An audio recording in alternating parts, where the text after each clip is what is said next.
So today we're doing another Reddit review, but today we're going to be checking out r/scary stories. Let's go. Go back to sleep. You wake up from your nap and see this in the living room. What's your next move? Run? Oh, ironic that this next one's called Run.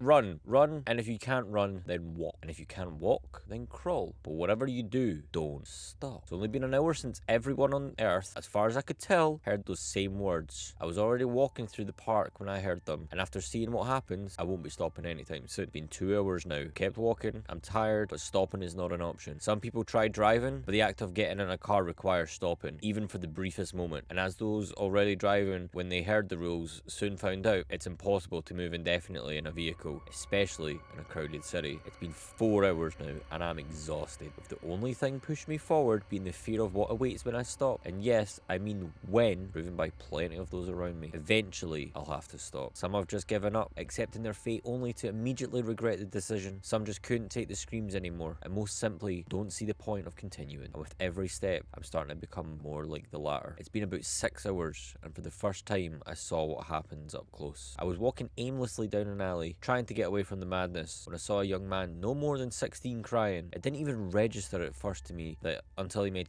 eye contact with me. He had stopped moving. His eyes were bloodshot, and not just the whites around his pupil. I mean, the entirety of his eyes were crimson red. Black tears streamed down his expressionless face, and then he smiled. A wide, toothy smile that would have screamed of joy if it wasn't followed by an animalistic screams that would give the biggest horror fanatic nightmares. I wish I could say witnessing his dying moments was the most horrific thing to happen to me today, but then it hit me, the realization that I had stopped moving. That's kind of freaky. So this one is called Emergency Alert. Do not look outside your windows. Emergency Alert. Warning, this is not a test. I repeat, this is not a test. Citizens of the world, lock all doors. Close all of your blinds. Do not go near any windows. Do not look outside. Do not leave your house. Stay in a room with no windows. Gather what supplies you can. Turn off all the lights. Do not open the door for anything. When I first heard it, it didn't even sound real. It sounded fake, like something in a horror movie, but it was an emergency, so I decided I should probably do what they tell me. I grabbed a flashlight, pillow, my phone, charger, food, and basic other stuff to keep me entertained while this stuff happened. I had no idea what was going on, but once I got into my bathroom and got comfy, I texted my parents asking them if they got the alert. They also did. They said citizens of the world.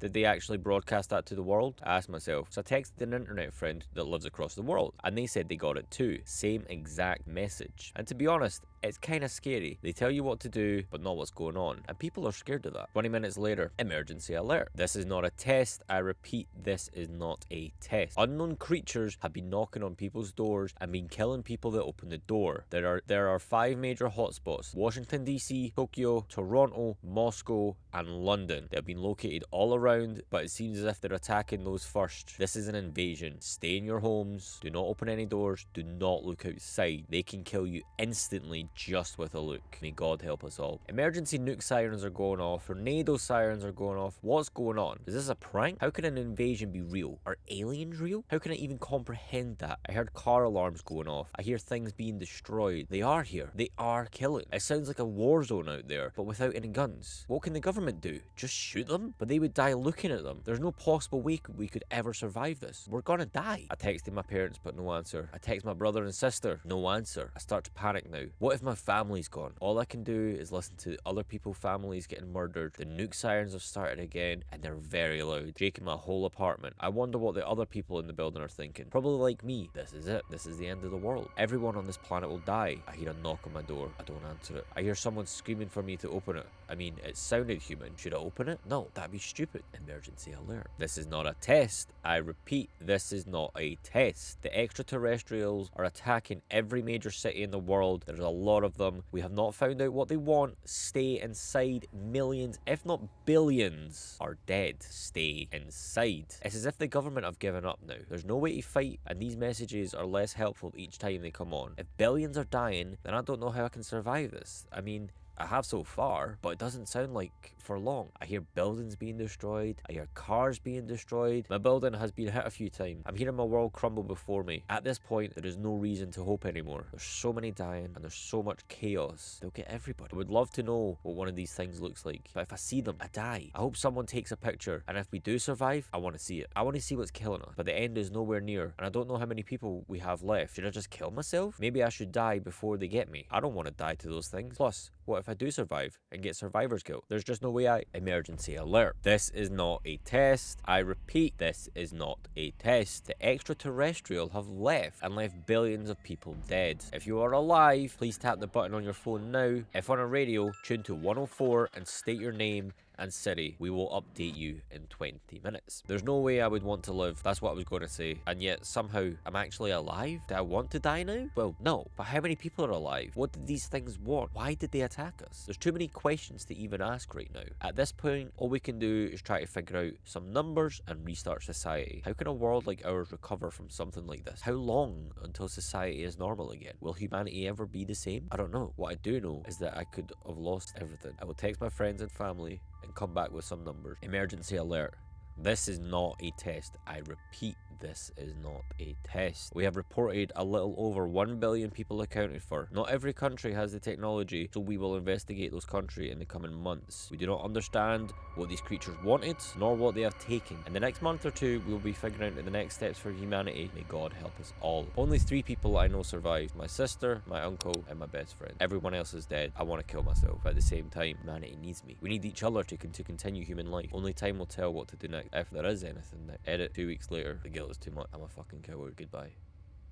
Damn, that was sick. I really like that story. That is really clever. Really, really clever. We'll read one more. I didn't actually realize how long these would take to read, because I'm trying to read them in like a somewhat entertaining way. I don't know if it's entertaining you. If it is, let me know in the comments below. I'd happily read more stories like this if you guys want to see more. Let me know. Right, we'll finish up on this one. Don't Google yourself. A horror story. Don't Google yourself. Why? Because you may not like what you find. One day, I was bored and decided to search my own name on Google. I have quite a rare name, so I didn't expect to find many results. Imagine how surprised I was when I came across a website that had my full name in the domain, www.myname.com. When I clicked the link, it brought me to a message board. I looked at the profile of the website owner and found out that the person was the same age as me and had the same hobbies and interests. There weren't any posts on the message board, but I was intrigued, so I saved it to my favourite. It was about a month later when I went back to the website. This time, it had more content. There were some diary entries, mostly random things like, the weather was nice today, or I'm so bored in work, things of that nature. However, as time went on,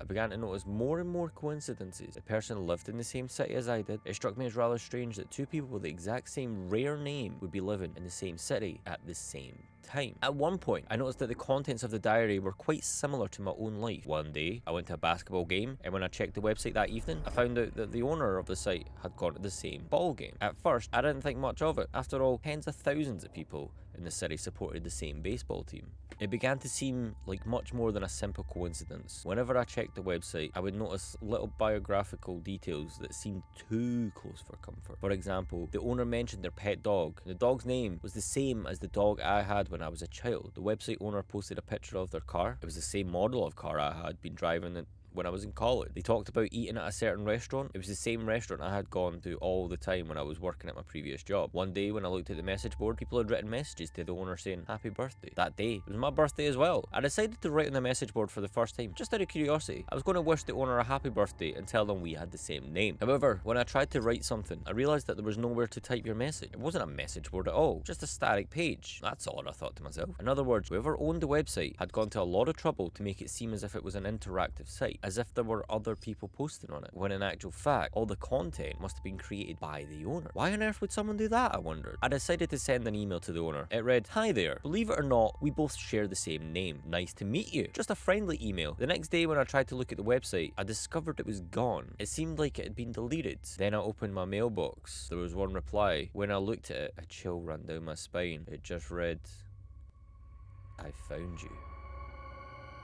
Well, that is creepy. That is extremely creepy. I really like this subreddit. Of all the Reddit reviews I've done so far, I'll try and link the playlist below if you want to go check the other ones out. This is probably the most entertaining that I've seen. I'm kind of enjoying reading the stories, especially reading them out loud. I don't know why. I never enjoyed reading out loud in school, but hey, yo. So yeah, if you want me to read more of these scary stories, who knows, we can maybe make it a reoccurring thing, kind of like horror time or whatever you guys want to call it. If you have a name, let me know. Who knows, we might pick that name. If you did like this video though, hit like, hit subscribe, and I'll see you tomorrow for another daily upload. Bye!